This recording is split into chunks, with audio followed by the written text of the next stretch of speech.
Hello students, कैसे हैं आप सभी लोग। इस एकेडमिक सेशन यानी 2025-26 का पहला वीडियो इस प्लेटफॉर्म से मेधा रिडिफाइंड के मैं शिवार्थ आप लोगों के लिए हाजिर हूं। और ऑब्वियसली बच्चों, पहला वीडियो हम किसके लिए बनाएंगे? हमारे सबसे इंपॉर्टेंट जो स्टूडेंट्स हैं, और सिर्फ हमारे लिए जो इंपॉर्टेंट नहीं है बल्कि उनकी लाइफ, जिनकी लाइफ का सबसे इंपॉर्टेंट और लास्ट स्कूल ईयर चल रहा है, यानी क्लास 12 के स्टूडेंट्स के, हमारे बच्चों के लिए ये पहला वीडियो हम लोग लेकर आए हुए हैं। और बच्चों, एक सिंपल सा वीडियो है जिसमें हम लोग फिजिक्स, जो खतरनाक सब्जेक्ट है, उसका एक डिटेल्ड सिलेबस का ओवरव्यू करने वाले हैं। अगले 8 से 10 मिनट में मैं आपको एक मैप, एक माइंड मैप दे दूंगा कि एक अगले आने वाले 6 से 7 महीनों में क्या क्या करना है, कैसे करना है, किस चैप्टर कितना वेटेज है, ताकि आपको एक अंदाजा मिल जाए कि what is to come ahead. Hopefully आप लोगों ने एनसीईआरटी किताबें ले ली होंगी अभी तक। जिन लोगों ने नहीं ली है वो किताबें वगैरह खरीद लीजिएगा। याद रखिएगा, एक डिक्टम क्लास 12 का, चाहे आप जेई की तैयारी कर रहे हो, चाहे नीट की तैयारी कर रहे हो, चाहे सीयूईटी की तैयारी कर रहे हो, या आप सिर्फ बोर्ड्स पर कॉन्सेंट्रेट कर रहे हैं, एक डिक्टम याद रखिएगा, एक सूत्र वाक्य याद रखिएगा, एनसीईआरटी हमारी बाइबल है।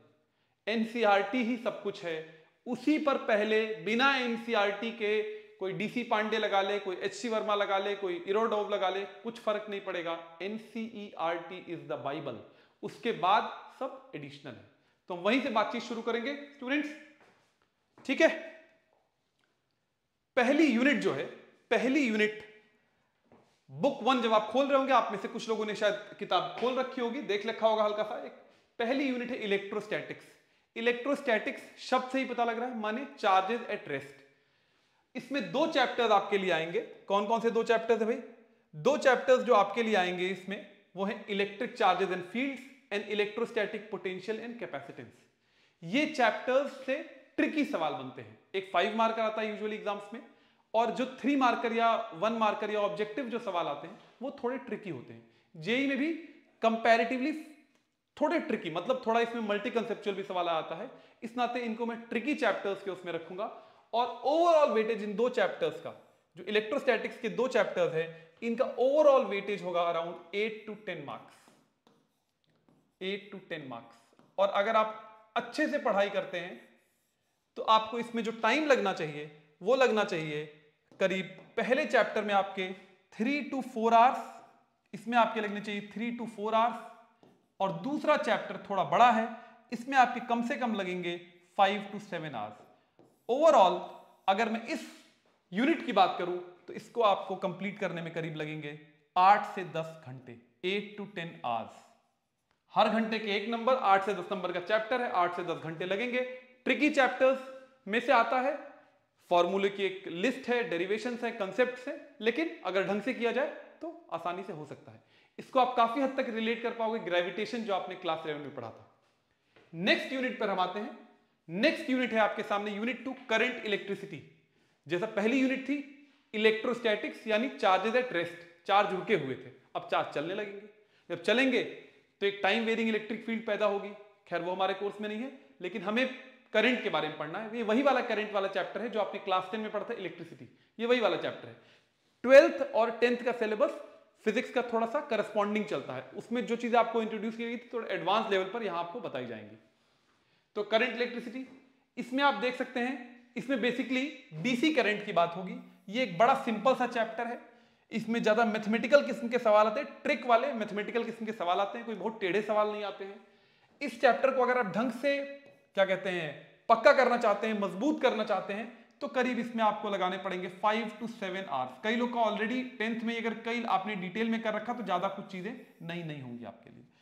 5 to 7 आवर्स। और मार्क्स जो इसके आपके वेटेज है जो इसका सीबीएसई के लिहाज से, वो है अराउंड 8 मार्क्स का, 7 to 8 मार्क्स का इसका वेटेज है, 7 to 8 मार्क्स। ठीक है, तो 2 यूनिट्स हो गई, इलेक्ट्रोस्टैट्स और करंट इलेक्ट्रिसिटी। थर्ड यूनिट है, थोड़ी बड़ी है, लंबी है, इसमें कई सारे चैप्टर्स हैं, जैसा कि आप देख पा रहे हैं, 4, 5, 6, 7। इस यूनिट का नाम है मैग्नेटिज्म। इसका भी एक बहुत एलिमेंट्री इंट्रोडक्शन आप लोग ने क्लास 10 में किया है। Solenoid, B due to coil, उसका मैग्नेटिक फील्ड लाइंस वगैरह बनाई थी। उसी को थोड़ा एडवांस लेवल पर लॉजिकली हर चीज पढ़ेंगे। बड़ी यूनिट है लेकिन ये इजी यूनिट है। इसमें चाहे जेई हो चाहे सीबीएसई हो, सवाल यूजुअली फॉर्मूला बेस्ड आते हैं। अगर आपको फॉर्मूला लगाना आता है तो आप, और आपने, लेकिन फॉर्मूले बहुत ढेर सारे हैं, डेरिवेशंस भी ढेर सारे हैं, अगर आपको वो चीजें याद हैं थोड़ी तो आप आराम से कर सकते हो। ये एक ट्रिकी चैप्टर है, इंटरेस्टिंग है। ये जो एक चैप्टर है इंटरेस्टिंग है और ट्रिकी है, ईएमआई, बहुत मेरा favourite, one of my favourite chapter है, आपको ये बहुत पसंद आएगा। बाकी तीनों चैप्टर, ये बहुत मैथ्स का चैप्टर है, जिनकी थोड़ी मैथ्स इंटीग्रेशन डिफरेंशिएशन पे थोड़ा हाथ जमा लीजिएगा, ये मैथ्स से रिलेटेड चैप्टर है। तो ये 4 चैप्टर्स हैं। इन 2 चैप्टर का, इसमें एक्सेलरेटेड चार्जेस की बात होगी, खैर जब मैं पढ़ाऊंगा तो बात डिटेल में करूंगा ही। इन दोनों चैप्टर्स की वेटेज मिलाकर है 8 to 10 मार्क्स की, 8 to 10 मार्क्स की, और इन दो में जो टाइम आपको लगेगा वो भी करीब 8 to 10 आवर्स ही लगना चाहिए, अगर आप ढंग से पढ़ रहे हैं।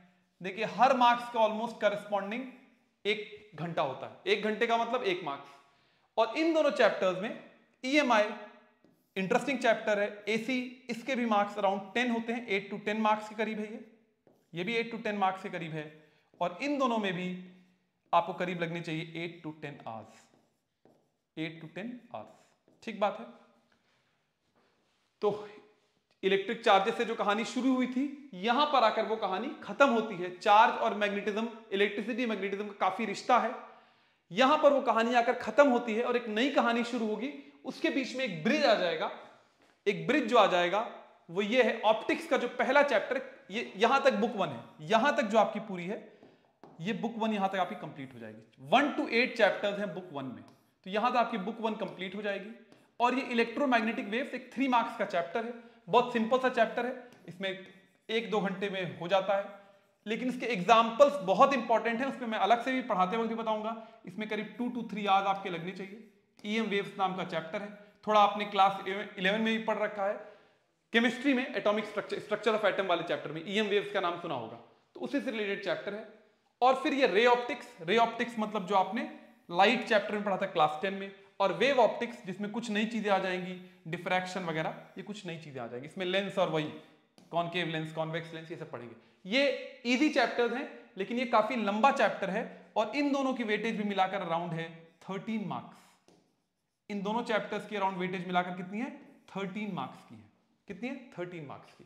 यहां से बुक 2 शुरू हो जाएगी, चैप्टर 9 से आपकी बुक 2 शुरू हो जाएगी, रे ऑप्टिक्स और वेव ऑप्टिक्स, 12 to 13 मार्क्स। इसमें टाइम भी आपको जो लगना चाहिए करीब 13 से 15 घंटे लगेंगे, आपको इतना टाइम इन्वेस्ट करना पड़ेगा। ये एक लंबा चैप्टर से बहुत सारी चीजें, प्रिज्म है, लेंसेज है, कॉम्बिनेशन ऑफ लेंसेज है, मिरर है, टीआईआर है, बहुत सारी चीजें हैं, लेकिन इजी चैप्टर है, मतलब इसको भी मैं इजी वाले हिस्से में डालूंगा। अभी तक जो टेढ़ा हिस्सा था, कॉन्सेप्चुअल हाईली कॉन्सेप्ट बेस्ड हिस्सा था, वो था चैप्टर 1 और 2, ठीक है। यहां तक हो गई बात। अगली यूनिट पे आते हैं, यूनिट 5 जो कि लास्ट यूनिट है आपकी, वो है मॉडर्न फिजिक्स, जिसमें बड़े सीधे सीधे छोटे छोटे चैप्टर्स हैं, लेकिन सवाल टेढ़े ट्रिकी आते हैं। इसको बढ़ा दें तो क्या होगा, कंपेयर एंड कॉन्ट्रास्ट टाइप सवाल आते हैं। इसमें 4 चैप्टर्स हैं आपके, dual nature of matter and radiation, atoms, nuclei और सेमीकंडक्टर्स। ये आपने थोड़ा फोटो इलेक्ट्रिक इफेक्ट वाला चैप्टर है, ये आपने कहां पढ़ा है? ये आपने पढ़ा है structure of atom class 11 chemistry में, एटम्स के बारे में वही Thomson's model, Rutherford's model, nuclei के बारे में थोड़ी और बातें हैं, और सेमीकंडक्टर्स एकदम एक अलग टाइप का चैप्टर है, ये थोड़ा अलग किस्म का चैप्टर है। ये करीब 5 मार्क्स का है, ये चैप्टर करीब आपका 5 मार्क्स का है, ये आपका करीब 5 मार्क्स का चैप्टर है। और ये दोनों चैप्टर्स मिलाकर, एटम्स और न्यूक्लियाई मिलाकर करीब हैं 8 to 10 मार्क्स, 8 मार्क्स आप समझ जाइए। ये दोनों चैप्टर्स मिलाकर 4 मार्क्स या 8 to 9 मार्क्स। और इसमें जो टाइम लगना चाहिए मोटा मोटी वैसे ही है, इसमें करीब आपके इन दोनों चैप्टर्स को मिला के लेंगे 7 to 8 आवर्स, और इस चैप्टर में आपके लेंगे 5 आवर्स। सेमीकंडक्टर से 7 मार्क्स आता है, 6 to 7 मार्क्स आता है इससे। ये याद करने वाला चैप्टर है, इसमें कुछ ज्यादा टेढ़ी बातें नहीं आती, 6 to 7 मार्क्स याद करने वाला चैप्टर है, सब कुछ एनसीईआरटी के लेवल पे करना है, उससे आगे या पीछे कुछ भी नहीं करना है। और इसमें भी आपके लगेंगे करीब 7 to 8 आवर्स। ये आपके बुक 2 में है 6 chapters, ray optics, wave optics और मॉडर्न फिजिक्स के 4 चैप्टर। बुक 1 में 1 to 8 चैप्टर्स है। बुक 1 और बुक 2 एकदम अलग टाइप की बुक है। बुक 1 इलेक्ट्रिसिटी मैग्नेटिज्म को क्रेडिटेड है, उससे लोडेड है, उसके चैप्टर्स हैं। और बुक 2 जो है वो आपका मॉडर्न फिजिक्स है एक हिस्सा, और एक हिस्सा ऑप्टिक्स है, रे ऑप्टिक्स और वेव ऑप्टिक्स, लेंस, मिरर्स, ये सब वाली बातें, ठीक है। तो ये हो गया आपके सिलेबस का ओवरव्यू। अगर इसको समराइज कर लें हम लोग थोड़ा, तो जैसा कि मैंने कहा, ये बुक 1 के आपके 8 चैप्टर्स हैं, ये हैं बुक 1 के आपके 8 चैप्टर्स। इसका स्क्रीनशॉट आप लोग ले लें तो अच्छा रहेगा, ताकि आपको क्लैरिटी रहे क्या क्या सारी चीजें थी। Electric charges and fields, electrostatic potential and capacitance, current electricity, moving charges and magnetism, magnetism and matter, electromagnetic induction, alternating current और इलेक्ट्रोमैग्नेटिक वेव्स। ये पूरे बुक 1 के आपके 8 चैप्टर्स हैं। इसके बाद आपकी यहां जाती है बुक 2, जिसमें 6 चैप्टर्स हैं, ray optics, wave optics, dual nature of matter and radiation, atoms, nuclei और सेमीकंडक्टर्स। इसी के साथ आपका सिलेबस का एक ओवरव्यू मिल गया आपको। अभी जाना नहीं है, एक छोटी सी बात मुझे और करनी है, वो है कि प्रायोरिटाइज, बाकी तो मैं पढ़ाते वक्त बताऊंगा ही, कुछ आपकी पढ़ते वक्त फिजिक्स, क्लास 12 फिजिक्स को, और जिनके जहन में है कोई भी कॉम्पिटिटिव एग्जामिनेशन, चाहे जेई हो चाहे सीबीएसई का एग्जामिनेशन हो, जो लोग पेपर अभी दे के आए हैं क्लास 12 फिजिक्स का, उनसे पूछिएगा, पेपर टेढ़ा आता है। कई सवाल जेई लेवल के आके उठा के आते हैं, जेई नीट लेवल के कॉम्पिटिटिव लेवल वाले सवाल उठाकर आते हैं। वैसे भी 35 मार्क्स तो ऑलमोस्ट कंसेप्ट, मतलब एमसीक्यूज, वन वर्ड टाइप होता है, जहां पर आप एक कॉन्सेप्ट क्लैरिटी अगर बहुत डेप्थ और डिटेल में नहीं होगी तो आप फंसेंगे। तो कुछ मैंने 3 चीजें प्रायोरिटी लिस्ट में रखी हैं, उन पर आप लोग को ध्यान देना है। क्या क्या है भैया? वो एनसीईआरटी एग्जाम्पल्स बहुत ज्यादा इंपॉर्टेंट हैं। अगर 4 क्वेश्चन उठाकर नहीं आए, चाहे आपके बोर्ड्स में है चाहे आपके जेई में है, तो मेरा नाम बदल दीजिएगा, क्लिप कर लीजिए। 4 से 5 सवाल एनसीईआरटी एग्जाम्पल से हर एग्जाम में आएंगे, चाहे आप जेई दे रहे हो, नीट दे रहे हो, या आप सिंपल बोर्ड्स का एग्जाम की तैयारी कर रहे हो। तो सबसे की चीज है क्या? सबसे पहली और की चीज है एनसीईआरटी एग्जाम्पल्स, सबसे इंपॉर्टेंट। इस एक भी एग्जाम्पल इग्नोर मत करना। कैसे सवाल आएगा? उठाकर नहीं आएगा, कहीं उल्टे तरीके से आ जाएगा। मैं ढेरों सवाल आपको दिखाऊंगा आगे के वीडियोस में जब मैं पढ़ाऊंगा इन्हें। दूसरी चीज जो है वो है एडिशनल एक्सरसाइज। एनसीईआरटी वालों ने एक आप लोग के साथ एक मजाक किया है, एक खेल खेला है कि एनसीईआरटी के सिलेबस को कम करने के नाम पर एडिशनल एक्सरसाइज ही हटा दी है। जो सारे अच्छे सवाल थे वो हटा दिए हैं। तो आप ओल्ड एडिशन आपको इंटरनेट वगैरह पर मिल जाएगा, बाकी तो वो मैं अलग से कराऊंगा अभी क्लासरूम्स में, तो चाहे वो ऑफलाइन है चाहे ऑनलाइन है। तो वहां से एनसीईआरटी एडिशनल एक्सरसाइज इग्नोर मत करना। खास तौर से जो लोग जेई की तैयारी कर रहे हो या नीट की तैयारी कर रहे हो, एडिशनल एक्सरसाइजेस मत छोड़ना। बहुत ज्यादा इंपॉर्टेंट सवाल हैं और एग्जाम में यहीं से उठा के सवाल देते हैं और आपसे बोलेंगे कि ये मत करो। और कोशिश करना एग्जाम्पल्स भी, नई वाले एडिशन में कई एग्जाम्पल्स भी काट दिए हैं, लेकिन वो एग्जाम में आते हैं। तो भैया मैं पहले बता दे रहा हूं, आपकी जिम्मेदारी है ये करने की। आपसे सीबीएसई वाले कहेंगे अरे बहुत 4 ही क्वेश्चन करो, काम हो जाएगा, एग्जाम में कुछ भी दे देंगे, तो देख लेना। तीसरी चीज है एग्जाम्पलर के 2 तरह के एमसीक्यूज हैं, एमसीक्यू 1, एमसीक्यू 2। इसमें एमसीक्यू 1 तो बहुत इंपॉर्टेंट है, जो 1 ऑप्शन करेक्ट वाला है। एमसीक्यू 2 से कंसेप्ट्स आपके बहुत क्लियर हो जाएंगे। एक बात, दूसरी बात, फिर से वही कॉम्पिटिटिव एग्जामिनेशंस में उठाकर सवाल आएंगे, तो एग्जाम्पलर करना आपके लिए मस्ट है। शॉर्ट आंसर भी देख लेंगे तो बेहतर है, लेकिन एग्जाम्पलर एमसीक्यूज इतना अगर आपने कर लिया ढंग से, ऑब्वियसली ये कहने की जरूरत नहीं कि आप एडिशनल एक्सरसाइज लगाओगे और भी कुछ जो आप क्लासरूम में या आप ट्यूशन जहां लेते हो, जहां से पढ़ाया जाएगा, वहां से भी आप चीजें करोगे।